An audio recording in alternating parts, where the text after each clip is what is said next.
저는 66세 박순자입니다. 36년간 조산사로 일했지만 6년 전 은퇴 후엔 순천에서 혼자 살고 있어요. 오늘은 부산에 사는 딸 서영이를 보러 가는 길이었습니다. 아침부터 마음이 무거웠어요. 서영이와는 몇 달째 제대로 된 대화를 나누지 못했거든요. 한 달 뒤면 제왕절개 수술을 받을 예정인데 왜 이렇게 거리를 두려는 걸까요? 아마도 제가 너무 일에만 매달려 살았던 탓이겠죠. SRT 405 열차에 몸을 맡긴 건 오후 2시 10분이었습니다. 순천역에서 부산역까지 2시간 20분. 그동안 서영이에게 무슨 말을 해야 할지 계속 고민했어요. 핸드폰을 들여다보니 서영이의 문자가 와 있더군요. 엄마, 오지 마. 짧지만 차가운 말이었어요. 가슴이 먹먹해졌습니다. 36년간 남의 아이들만 받아내다가 정작 내 딸과는 이렇게 멀어져 버렸네요. 가방을 무릎에 올려놓고 지퍼를 열어봤습니다. 서영이 배 속 손주를 위해 떠놓은 노란색 뜨개 모자가 살짝 보이더군요. 밤마다 한 코 한 코 정성스럽게 떴던 건데 과연 그 아이에게 직접 씌워줄 수 있을까요? 다음은 동대구역입니다. 안내방송이 울려 퍼졌어요. 벌써 1시간이 지났네요. 창밖으로 지나가는 풍경을 보며 생각에 잠겼습니다. 그런데 바로 그때였어요. 갑자기 열차가 급정거했습니다. 몸이 앞으로 기울어질 정도로 갑작스럽게 멈춰섰죠.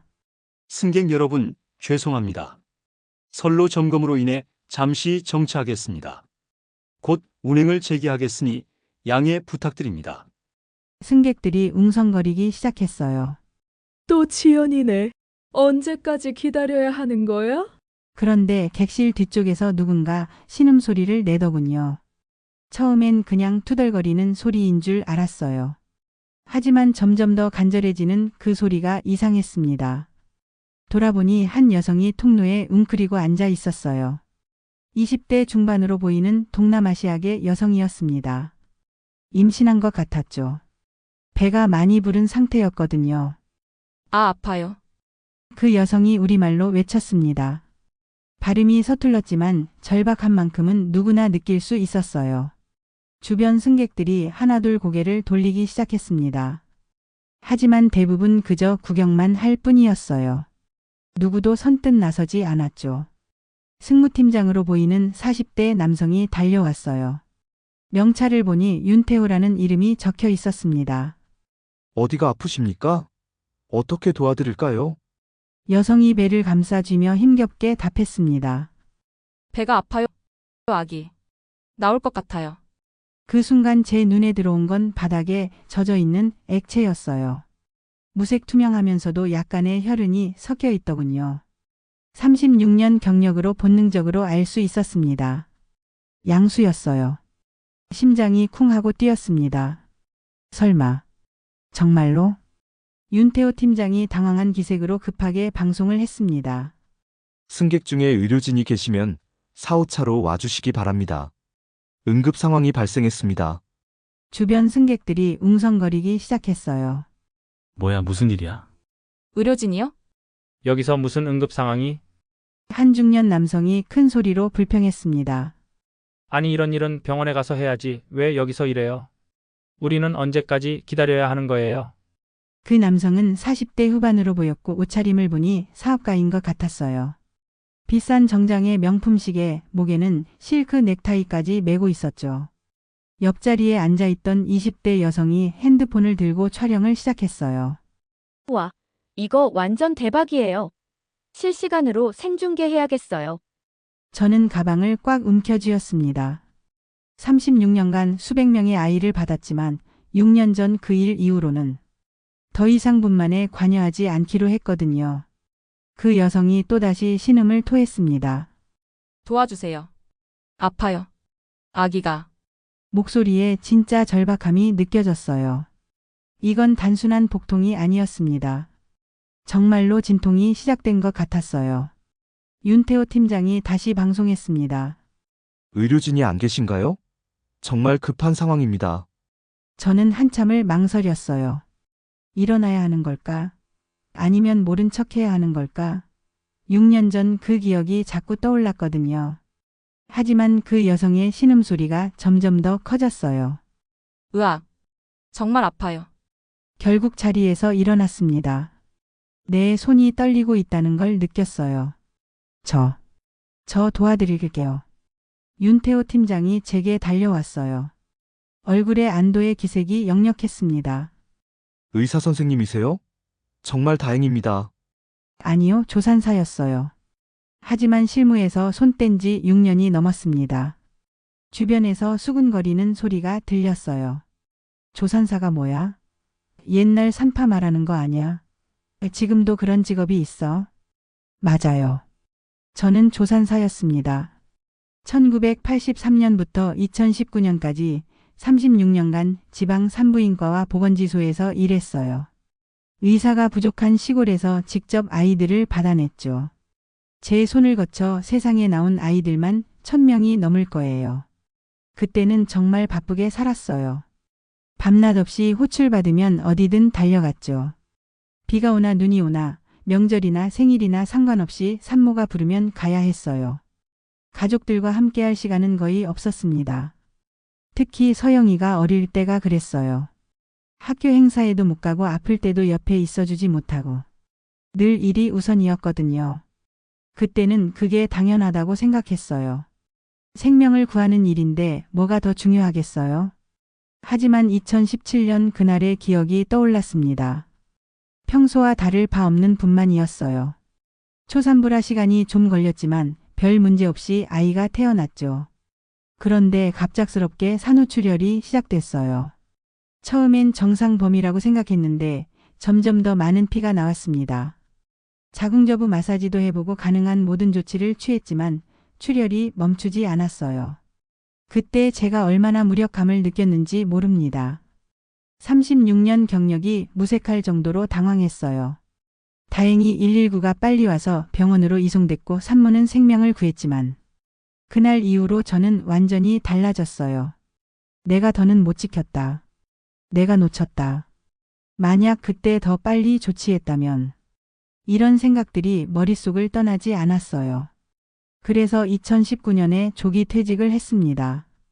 아직 일할 수 있는 나이였지만 더 이상 분만 현장에 설 자신이 없었거든요. 순천으로 내려와서 혼자 살기 시작했어요. 그런데 지금 이 상황에서 제가 도망칠 수 있을까요? 그 여성에게 다가가 물었습니다. 이름이 뭐예요? 린이에요. 베트남 억양이 느껴졌어요. 얼굴에 식은땀이 흘러내리고 있었습니다. 린 씨 임신 몇 주 차예요? 34. 주요. 말하는 것도 힘들어 보였어요. 34주. 조금 이르긴 하지만 생존 가능한 시기입니다. 하지만 미숙아이니까 더 조심스러워요. 폐의 발달이나 체온 조절 능력이 아직 완전하지 않거든요. 첫 아이예요. 네. 첫 아기예요. 첫 아이라면 보통 진통이 좀 더 오래 지속돼요. 그나마 시간적 여유가 있을 수도 있겠네요. 윤태호 팀장이 다가왔어요. 선생님, 상황이 어떤가요? 일단 확인해 봐야겠어요. 가장 가까운 역까지 얼마나 걸리나요? 동대구까지 최소 40분은 걸릴 것 같습니다. 선로 점검 때문에 바로 출발할 수도 없고요. 40분. 만약 진짜 진통이 시작됐다면 기다릴 수 있는 시간이 아니에요. 특히 34주 조산이라면 더욱 위험할 수 있죠. 다른 방법은 없나요? 헬기나. 헬기 요청도 해봤는데 지금 날씨와 현재 위치상 어렵다고 합니다. 고속도로 접근도 쉽지 않고요. 결국 여기서 해결해야 한다는 뜻이군요. 6년간 피해왔던 그 순간이 다시 찾아온 거예요. 린의 상태를 자세히 살펴봤습니다. 먼저 진통 간격을 재어봤어요. 처음엔 5분 간격이었는데 점점 짧아져서 이제 3분 간격으로 오고 있었습니다. 린 씨 언제부터 아팠어요? 1시간 전쯤부터. 처음엔 그냥 배 아픈 줄 알았는데 양수도 계속 나오고 있었어요. 냄새를 맡아보니 정상적인 양수 냄새였습니다. 감염 징후는 없어 보였어요. 다행히 맑은 양수였죠. 린 씨 배에 힘이 들어오나요? 변을 보고 싶은 느낌이 있어요. 네. 점점 더 아프고 뭔가 아래쪽으로 내려오는 것 같아요. 태동도 확인해 봤습니다. 아기가 활발하게 움직이고 있었어요. 심박수도 제 손목시계로 재어보니 정상 범위였습니다. 조기진통과 양막 파열로 판단됐어요. 이제 분만이 시작된 거죠. 윤 팀장님, 객실을 정리해 주세요. 분만 공간을 만들어야 해요. 분만이요? 정말로 여기서요? 40분을 기다릴 수 없는 상황입니다. 아기가 나오려고 하고 있어요. 주변 승객들이 웅성거리기 시작했어요. 정말로 여기서 애를 낳는다고? 대박이네. 그런데 한 중년 남성이 벌떡 일어나며 불평했습니다. 아까 그 사업가였어요. 아니, 왜 내 좌석을 분만실로 만들어요? 나도 돈 내고 탄 거라고요. 이런 일은 병원에서 하는 거 아니에요. 명찰을 보니 배준호라는 이름이 적혀 있었어요. 목소리가 상당히 커서 다른 승객들이 다 쳐다봤죠. 죄송합니다. 응급 상황이니까 양해해 주세요. 에이, 정말 짜증나네. 왜 하필 내 자리에서? 배준호 씨는 자리에서 일어나며 중얼거렸어요. 목에 메고 있던 비싼 실크 넥타이를 만지작거리더니 이런 거라도 끈으로 쓸까? 하고 비웃으면서 다시 집어넣었습니다. 완전히 비협조적이었어요. 반면에 다른 승객들은 도움을 주려고 했어요. 담요를 가져다주는 분도 있었고 물을 떠다주는 분도 있었죠. 일단 위생부터 챙겨야 했어요. 승무원들에게 부탁했습니다. 손소독제 있나요? 마스크도 필요하고 일회용 장갑이 있으면 더 좋겠어요. 네, 바로 가져오겠습니다. 매점에서 뜨거운 물도 준비했어요. 컵라면 끓이는 포트의 물이었지만 소독용으론 충분했죠. 물 온도가 85도 정도 되니까 웬만한 세균은 다 죽일 수 있어요. 제 가방에서 작은 가위를 꺼냈습니다. 항상 휴대하고 다니는 건데 뜨개질할 때 실 자를 용도로 가지고 다녔거든요. 이걸 뜨거운 물에 담가서 소독했어요. 탯줄을 묶을 끈도 필요했는데 치과용 치실을 가져온 승객이 있어서 그걸 썼습니다. 치실도 뜨거운 물로 소독했어요. 이거 쓰세요. 한 승객이 새 수건을 가져다 줬어요. 포장도 안 뜯은 거예요. 고맙습니다. 좌석 시트에는 담요와 비상 담요를 깔았어요. 승무원이 가져온 방수 시트도 그 밑에 깔았죠. 최대한 청결하게 만들려고 했습니다. 그런데 가장 중요한 건 린의 마음을 안정시키는 거였어요. 린 씨, 무서워하지 마세요. 제가 36년간 이런 일을 해왔어요. 괜찮을 거예요. 정말요? 무서워요. 저를 믿어보세요. 지금부터 제가 하는 말대로만 따라하면 돼요. 린에게 체위를 알려줬습니다. 일단 왼쪽으로 누우세요. 혈액순환에 도움이 돼요. 나중에 아기가 나올 때는 반쯤 앉는 자세로 할 거예요. 네, 하지만 정말로 괜찮을까요? 6년 전 그 기억이 자꾸 떠올랐어요. 이번에도 뭔가 잘못되면 어떡하죠? 시간이 흘러가면서 진통 간격이 점점 짧아졌습니다. 이제 2분 간격으로 오고 있었어요. 본격적인 분만이 시작된 거였죠. 린 씨, 아래쪽에 압박감이 느껴지나요? 네. 뭔가 나오려는 것 같아요. 으악. 또 진통이 왔어요. 린이 제 손을 꽉 움켜쥐었습니다. 손가락이 아플 정도로 세게 잡았어요. 괜찮아요. 숨 크게 쉬세요. 후후. 린이 제 말을 따라했어요. 주변 승객들도 숨을 죽이고 지켜보고 있었죠. 그 크리에이터 유나 씨도 핸드폰을 들고 있었지만 다행히 적당한 거리를 유지하며 촬영하고 있었어요. 이제 확인해 볼게요. 조심스럽게 확인해 보니 아기 머리가 보이기 시작했어요. 머리 선진 정상적인 분만이었습니다. 다행히 여가 거꾸로 나오는 것은 아니었어요. 좋아요, 린 씨. 아기 머리가 보여요. 정말 잘하고 있어요. 정말요? 네. 이제 숨을 크게 들이마시고 진통이 올 때만 힘주세요. 평소엔 후하고 숨을 내쉬고요. 절대 억지로 힘주면 안 돼요. 이게 가장 중요해요. 너무 세게 힘주면 회음부가 찢어질 수 있거든요. 특히 첫 아이일 때는 더욱 조심해야 하죠. 후후.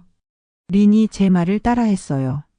회음부를 손으로 지지하면서 아기가 천천히 나오도록 도왔습니다.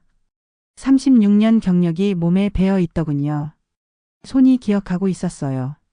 어떻게 받아야 하는지, 어느 정도 힘으로 지지해야 하는지. 으악. 아파요. 조금만 더 린 씨. 머리 거의 다 나왔어요.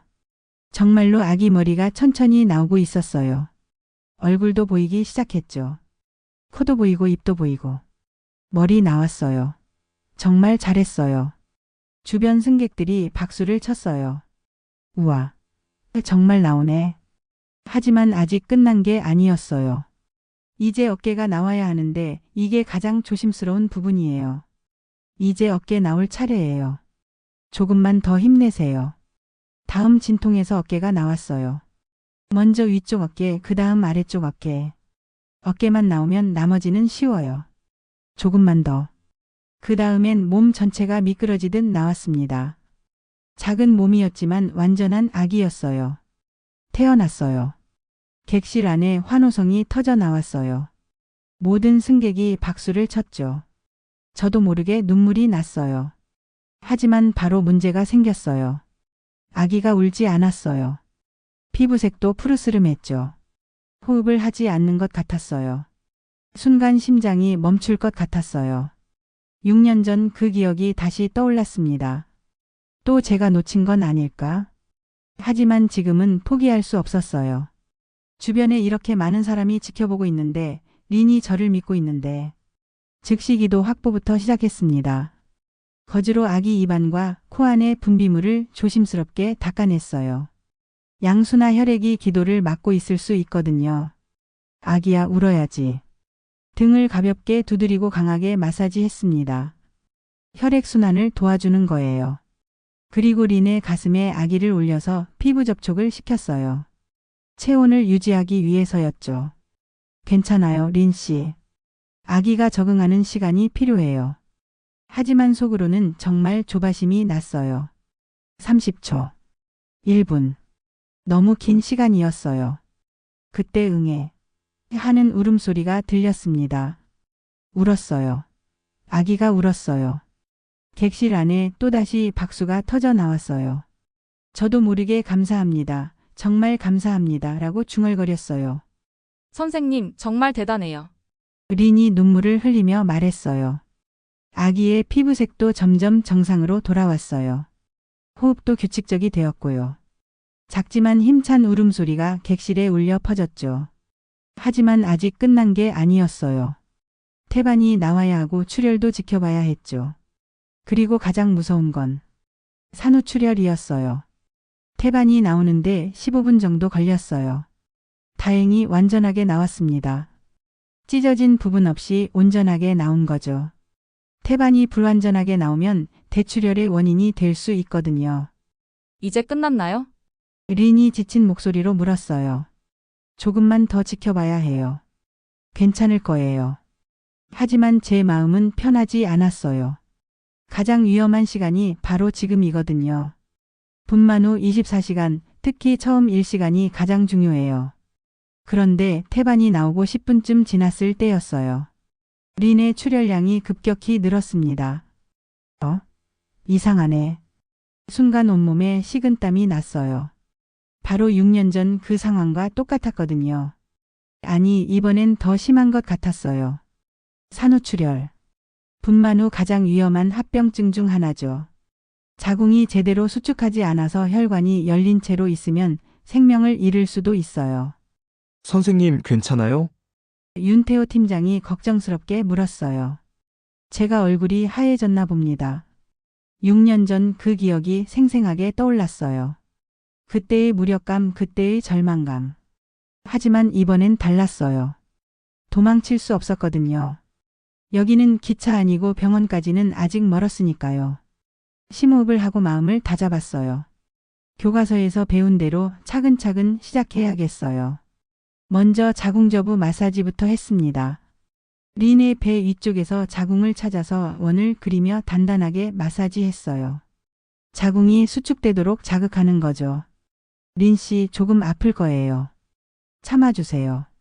괜찮아요. 으악. 자궁저부 마사지는 정말 아파요. 하지만 출혈을 멈추는 가장 효과적인 방법이거든요. 계속해서 마사지하면서 자궁이 단단해지는 걸 느꼈어요. 하지만 출혈이 완전히 멈추지는 않았어요. 다른 방법도 써야 했죠. 방광을 비워야 해요. 승무원에게 말했어요. 간이 소변백 같은 거 있나요? 응급처치함에 있을 거예요. 가져올게요. 방광이 차 있으면 자궁수축을 방해할 수 있거든요. 화장실까지 이동할 순 없으니까 여기서 해결해야 했어요. 승무원이 가니 소변백을 가져왔고 프라이버시를 위해 담요로 가렸습니다. 다른 승객들도 고개를 돌려서 배려해 주었어요. 그리고 가장 중요한 건 아기가 젖을 빨게 하는 거였어요. 아기가 젖을 빨면 옥시토신이라는 호르몬이 분비되는데 이게 자궁수축을 도와주거든요. 린 씨, 아기에게 젖을 물려보세요. 지금요? 이런 상황에서요? 네, 정말 중요해요. 자궁수축에 도움이 돼요. 린이 힘들어하면서도 아기를 가슴에 안았어요. 아기가 본능적으로 젖을 찾더니 빨기 시작했어요. 린의 다리를 약간 올리고 보온을 유지했습니다. 혈압을 안정시키기 위해서였어요.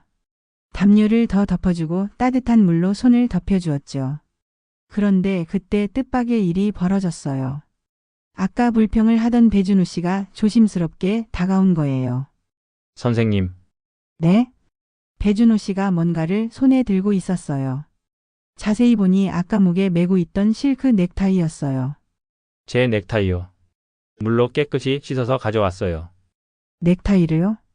압박용으로 쓰시라고요. 폭부를 감싸서 압박하면 출혈에 도움된다고 들었거든요. 정말 뜻밖이었어요.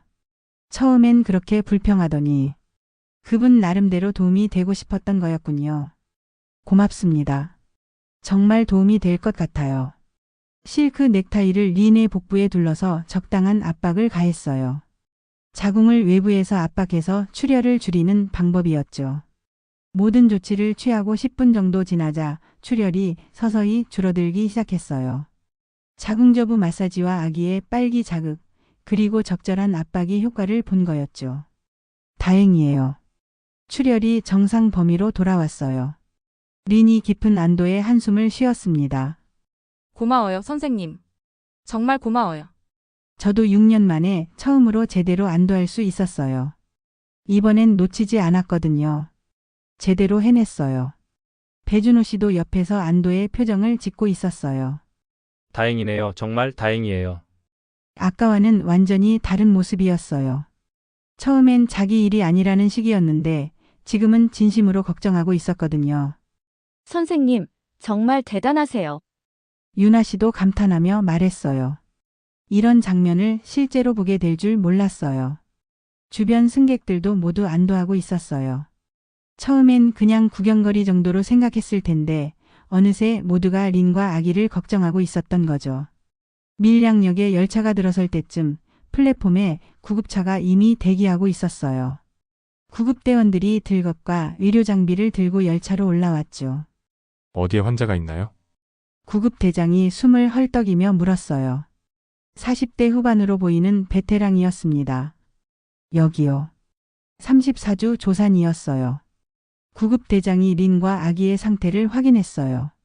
혈압, 맥박, 체온, 호흡 등을 꼼꼼히 체크했죠. 현장 처치가 완벽하네요. 어느 병원에서 오셨나요? 조산사였습니다. 하지만 은퇴한 지 좀 됐고요. 아, 그래도 역시 전문가는 달라요. 이런 상황에서 이 정도로 처치하기가 쉽지 않은데. 구급대원이 제가 적어둔 메모를 보더니 감탄했어요. 분만 시간, 태반 만출 시간, 출혈량, 취한 조치들을 다 적어뒀거든요. 기록도 정확하게 해두셨네요. 병원 인계가 수월하겠어요. 그때 유나 씨가 다가왔어요. 저기요, 제가 촬영한 영상이 있는데 도움이 될까요? 어떤 영상인가요? 시간대별로 촬영한 거예요. 몇 시에 분만했고, 언제 출혈이 시작됐고. 다만 사생활은 배려해서 각도를 조심스럽게 촬영했어요. 구급대장이 영상을 확인해 보더니 고개를 끄덕였어요. 이거 정말 도움되겠네요. 정확한 시간대별 기록이 있으면 병원에서 치료계획 세우는데 참고할 수 있거든요. 린은 한국어가 서툴러서 의료진과 소통하는데 어려움이 있었어요. 제가 번역 앱을 써서 기본적인 정보를 정리해뒀죠. 베트남에서 온 지 2년 됐고 첫 아이예요. 남편은 창원공단에서 일하고 있어요. 연락처는 여기 적어뒀고요. 산과력은 어떻게 되나요? 특별한 병력은 없어요. 정기검진도 잘 받았다고 하고요. 다만 34주라서 미수가 관리가 필요할 것 같아요. 구급대원들이 린과 아기를 조심스럽게 들것에 옮겼습니다. 아기는 특수보육기에 넣어서 체온과 호흡을 모니터링할 수 있게 했어요. 병원에서 정밀 검사 받으시면 돼요. 아기 상태도 양호하고 어머니 상태도 안정적이에요. 린이 제 손을 꽉 잡았어요. 선생님, 정말 고마워요. 선생님 아니었으면. 괜찮아요. 당연한 일을 했을 뿐이에요. 아기 건강하게 키우세요. 꼭 연락드릴게요. 아기 이름도 알려드리고 싶어요. 구급대원들이 린과 아기를 이송해 나갔어요. 객실이 갑자기 조용해졌죠. 윤태호 팀장이 마이크를 들고 방송을 했어요. 승객 여러분께 사과와 감사 말씀드립니다. 예상치 못한 상황으로 불편을 끼쳐드려 죄송했습니다. 하지만 여러분의 따뜻한 협조 덕분에 산모와 아기 모두 무사할 수 있었습니다. 특히 박순자 선생님께 진심으로 감사드립니다. 객실 안에 박수가 터져 나왔어요. 처음엔 불편해하던 승객들도 모두 박수를 쳤죠. 배준호 씨가 제게 다가왔어요. 선생님, 정말 죄송했어요. 처음에 너무 이기적으로 행동했네요. 괜찮아요. 갑작스런 상황이었으니까 그럴 수 있어요. 아니에요. 돌이켜보니 정말 부끄러웠어요. 사람의 생명이 달린 일인데. 그분의 목소리에 진심이 느껴졌어요. 열차가 다시 출발했어요. 부산까지는 이제 1시간 정도 남았죠. 창밖 풍경을 보며 생각했어요. 6년 만에 다시 분만을 도왔는데 이번엔 제대로 해냈구나. 부산역에 도착했을 때 서영이가 나와 있었어요. 뉴스에서 KTX에서 태어난 아기 소식을 봤나 봅니다. 얼굴에 복잡한 표정이 어려 있었어요. 엄마, 서영아, 왜 나왔어? 집에서 쉬고 있어야지. 배가 많이 부른 서영이를 보니 마음이 짠했어요. 한 달 뒤면 수술을 받을 텐데 혼자서 얼마나 불안했을까요? 역 밖으로 나오면서 서영이가 말했어요. 뉴스 봤어요. 엄마가 KTX에서 아기 받았다고. 응, 갑작스럽게 그런 상황이 됐네. 하지만 서영이의 표정이 밝지 않았어요. 오히려 서운한 기색이 역력했죠. 엄마는 왜 늘 남의 아이부터 챙기는 거예요? 갑작스런 말이었지만 서영이가 하고 싶었던 말인 걸 알 수 있었어요. 쌓여있던 감정이 터져 나온 거였죠. 서영아, 어릴 때부터 맨날 그랬잖아요. 응급 상황이면 우리 집안일은 뒷전이고 밤중에라도 뛰어나가고 학교 행사도 못 와주고 아플 때도 옆에 없고. 서영이 목소리가 점점 커졌어요. 36년간 쌓여있던 서운함이 한꺼번에 쏟아져 나온 거였어요. 저도 엄마가 필요할 때가 있었는데 엄마는 늘 남의 엄마였어요. 저한테는 엄마가 아니라 그냥 조산사였어요. 가슴이 아팠어요. 서영이 말이 맞았거든요. 정말 그랬어요. 일이 우선이었고 가족은 늘 뒷전이었죠. 초등학교 운동회 때도 못 왔고 중학교 졸업식 때도 병원에 있었고 고등학교 때 아파서 응급실 갔을 때도 엄마는 다른 산모 때문에 못 왔었잖아요. 하나하나 기억나더군요. 그때마다 엄마는 생명을 구하는 일을 하니까 이해해라라고 말했었죠. 하지만 어린 서영이한테는 그냥 핑계로 들렸을 거예요. 이제 와서 손주 때문에 관심 보이면 뭐해요? 저는 이미 다 컸는걸요. 서영이가 울먹이기 시작했어요. 임신해서 감정이 더 예민해진 것도 있겠지만 진짜 서운했던 거죠. 저도 할 말이 없었어요. 정말 그랬거든요.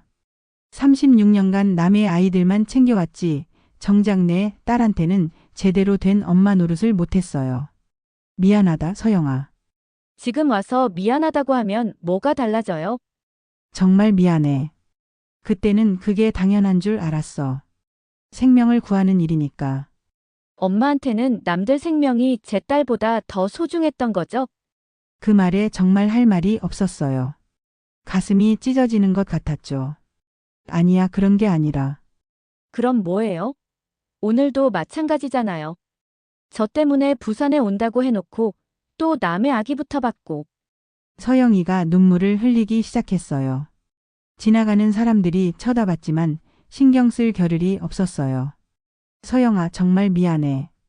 오늘 누군가의 엄마를 지키다 보니까 내가 얼마나 잘못 살았는지 깨달았어. 우리 사이부터 고쳐야겠다는 생각이 들었어. 이제라도 늦지 않았으면. 서영이가 제 말을 듣고 있었어요.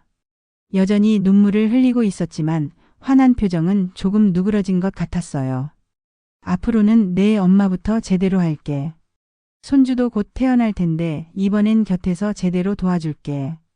그때 누군가 저희를 부르는 소리가 들렸어요. 돌아보니 배준호 씨였어요. 큰 꽃다발을 들고 있었죠.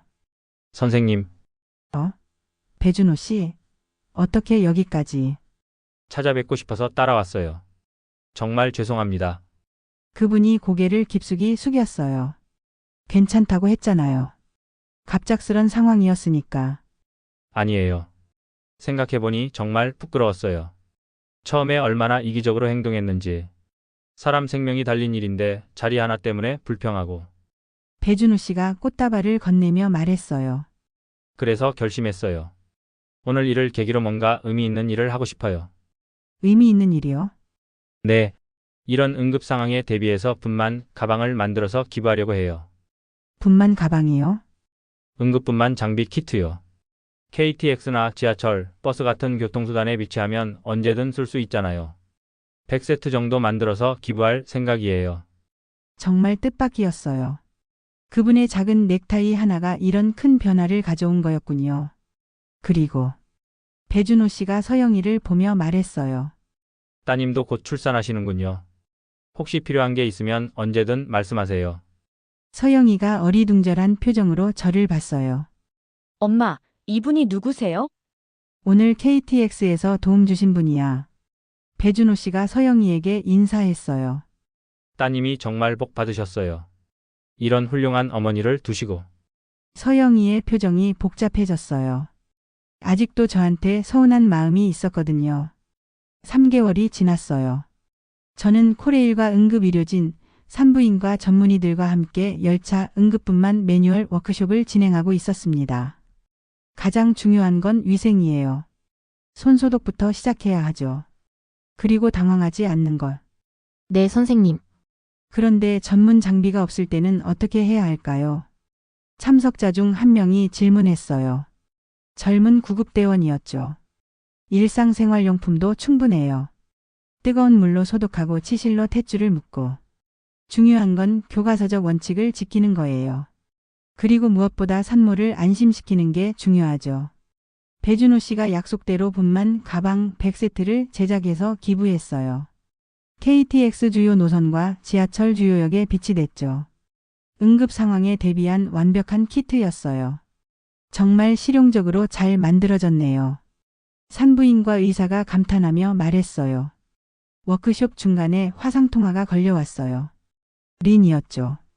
선생님, 안녕하세요. 화면 너머로 린의 밝은 얼굴이 보였어요. 3개월 전보다 훨씬 건강해 보였죠. 린 씨, 어떻게 지내세요? 아기는 잘 크고 있어요? 네, 아기 보세요. 린이 카메라를 돌리자 건강하게 자란 아기가 나타났어요. 머리에는 제가 만든 노란색 뜨개 모자를 쓰고 있었죠. 3개월이 지났는데도 아직 맞는 크기였어요. 아이고, 많이 컸네요. 이름은 뭐라고 지었어요? 하늘이요. 베트남 말로 시엔이에요. 남편이 하늘에서 내려준 선물이라고 그렇게 지었어요. 정말 예쁜 이름이에요. 선생님 모자 아직도 잘 쓰고 있어요. 정말 소중한 선물이에요. 그리고 린이 뭔가를 가져왔어요. 아기 이름이 수놓인 작은 손수건이었어요. 저도 선생님께 선물 만들었어요. 베트남 전통 자수로 했어요. 고마워요, 린 씨. 정말 예뻐요. 선생님 덕분에 하늘이가 건강하게 태어날 수 있었어요. 평생 잊지 않을게요. 통화를 마치고 나니 마음이 따뜻했어요. 워크숍 참석자들도 모두 감동한 표정이었죠. 이런 일들이 보람인가 보네요. 젊은 의사가 말했어요. 그럼요. 36년간 이런 보람으로 살아왔어요. 워크숍이 끝나고 서영이에게서 연락이 왔어요. 엄마, 내일이 수술날이에요. 응, 알고 있어. 벌써 시간이 다 됐네. 병원에 같이 가주실 거죠? 당연하지. 오늘부터 병원에서 하룻밤 잘게. 3개월 전부터 저는 서영이와 관계를 회복하기 위해 많은 노력을 했어요. 매주 부산에 내려가서 함께 시간을 보냈고 산전 검사도 함께 받았죠. 처음엔 서영이가 어색해했어요. 36년간 소원했던 사이를 3개월 만에 회복하기는 쉽지 않았거든요. 하지만 점점 마음을 열기 시작했어요. 엄마가 이렇게 챙겨주니까 신기해요. 왜? 어릴 때는 늘 바빠서 못 챙겨줬는데. 그때는 정말 미안했어. 이제라도 제대로 하려고. 다음 날 제왕절개 수술 당일이었어요. 대기실에서 서영이 손을 잡고 있었죠. 긴장돼요, 엄마. 괜찮아. 요즘 제왕절개는 정말 안전해. 엄마가 여기 있잖아. 정말로 오늘은 저만 봐주실 거죠? 갑자기 응급 상황 생기면 또 어딘가 가시는 거 아니에요? 서영이가 반 농담 반 진담으로 말했어요. 그럼 오늘은 내 엄마로만 있을 거야. 다른 건 생각도 안 할게. 약속이에요? 약속해. 수술실 불빛이 켜졌어요. 서영이를 보내면서 생각했습니다. 내 손은 여전히 기억하고 있어요. 36년간 익힌 분만의 기술과 6년간의 공백, 그리고 KTX에서의 그 순간까지. 모든 경험이 제 손에 남아있죠. 겁을 이기는 법과 생명을 맞이하는 법. 그리고 가장 중요한 건 누군가를 지킨다는 책임감이었어요. 하지만 이제는 알겠어요. 누군가의 엄마를 지키는 일과 내 딸의 엄마가 되는 일, 둘 다 똑같이 소중한 거였어요. 하나를 위해 다른 하나를 포기할 필요는 없었던 거죠. 2시간 후 수술이 끝났어요. 건강한 여자아이가 태어났습니다. 할머니가 떠준 모자 씌워주세요. 서영이가 웃으며 말했어요. 제가 3개월 전에 린의 아기를 위해 떠났던 노란 모자가 아니라 새로 떠온 분홍색 모자였어요. 손녀를 위해 특별히 만든 거였죠. 우리 손녀 예쁘다. 엄마, 고마워요. 정말로 곁에 있어 주셔서. 이제야 진짜 할머니가 된 것 같았어요. 그리고 서영이에게도 진짜 엄마가 될 수 있을 것 같았고요. 내 손이 기억하는 건 단순히 기술만이 아니었어요. 생명을 향한 책임감과 그것을 지켜내려는 의지, 그리고 가족을 사랑하는 마음까지. 모든 게 다 소중한 거였죠. 36년 동안 남의 아이들을 받아오면서 놓쳤던 것들을 이제라도 되찾을 수 있어서 다행이었어요. 앞으로는 조산사로서의 경험도 살리고 엄마이자 할머니로서의 역할도 제대로 해낼 거예요. 그런 마음이 있는 한 나이가 들어도 누군가에게는 도움이 될 수 있을 거예요. 하지만 이번엔 가족이 우선이에요. 조산사 박순자가 아니라 서영이의 엄마이자 하늘이의 할머니로서 말이죠. 손녀를 안아보며 생각했어요. 이 작은 생명이 앞으로 어떤 꿈을 키워갈까? 건강하게 자라서 무엇을 하며 살아갈까? 그때 서영이가 말했어요. 엄마, 이름 지었어요. 어떤 이름? 김하은이요. 하늘하, 은의 은, 하은이. 예쁜 이름이네. KTX에서 태어난 린의 아기 이름이 하늘이잖아요. 그 아이와 인연이 있는 것 같아서. 그리고 엄마가 베풀어준 은혜를 잊지 않겠다는 뜻도 있고요. 가슴이 뭉클했어요. 서영이가 저를 용서해준 거였구나. 고마워 서영아. 아니에요. 저야말로 이제야 진짜 엄마를 만난 것 같아요. 그날 밤 병실에서 하은이를 돌보며 생각했어요. 36년간 수백 명의 아이를 받아냈지만 이렇게 한 아이만 집중해서 돌본 적은 없었던 것 같아요. 새벽에 하은이가 울 때마다 일어나서 기저귀를 갈아주고 젖을 물려주는 서영이를 도왔어요. 이런 게 진짜 가족이구나 싶었죠. 엄마, 힘들지 않으세요? 나이도 있으신데. 전혀. 이럴 때가 언제야. 엄마가 도와주지 않으면 누가 도와줘? 그동안 못 해준 거 다 해주시려는 거예요? 그런 셈이지. 미안한 마음도 있고. 서영이가 웃었어요. 정말 오랜만에 보는 환한 웃음이었어요. 한 달 후 하은이의 100일 사진을 찍는 날이었어요. 제가 떠준 분홍색 모자를 쓰고 찍었죠. 그런데 뜻밖에도 린에게서 연락이 왔어요. 선생님, 저희도 100일 사진 찍은 게 나왔어요. 영상통화로 보니 하늘이도 제가 떠준 노란색 모자를 쓰고 있었어요. 두 아이가 똑같은 할머니 손으로 만든 모자를 쓰고 있는 게 신기했죠. 우연의 일치네요. 서영이가 웃으며 말했어요. 정말 신기해요. 같은 할머니 모자 쓰고 KTX에서의 인연이 계속 이어지는 것 같아요. 그 후로도 린과는 종종 연락을 주고받았어요. 두 아이의 성장 과정을 서로 나누면서 말이죠. 마치 진짜 가족처럼 느껴졌어요. 1년이 지났어요. 하은이가 첫 돌을 맞았죠. 돌잡이를 할 때 하은이가 청진기를 잡았어요. 의사가 되려나 봐요. 서영이가 웃으며 말했어요. 그럼 할머니 후계자네. 엄마는 어떤 할머니가 되고 싶으세요? 글쎄. 일단은 하은이가 필요할 때 언제든 곁에 있어주는 할머니. 그리고 나중에 하은이가 크면 할머니의 이야기도 들려주고 싶어. 어떤 이야기요? 생명의 소중함에 대한 이야기. 그리고 어떤 상황에서도 포기하지 않는 마음에 대한 이야기. 서영이가 고개를 끄덕였어요. 좋은 이야기네요.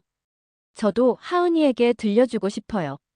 할머니가 KTX에서 생명을 구한 이야기. 그날 밤 하은이를 재우면서 작은 목소리로 이야기해줬어요. 하은아, 할머니가 너한테 들려줄 이야기가 있어.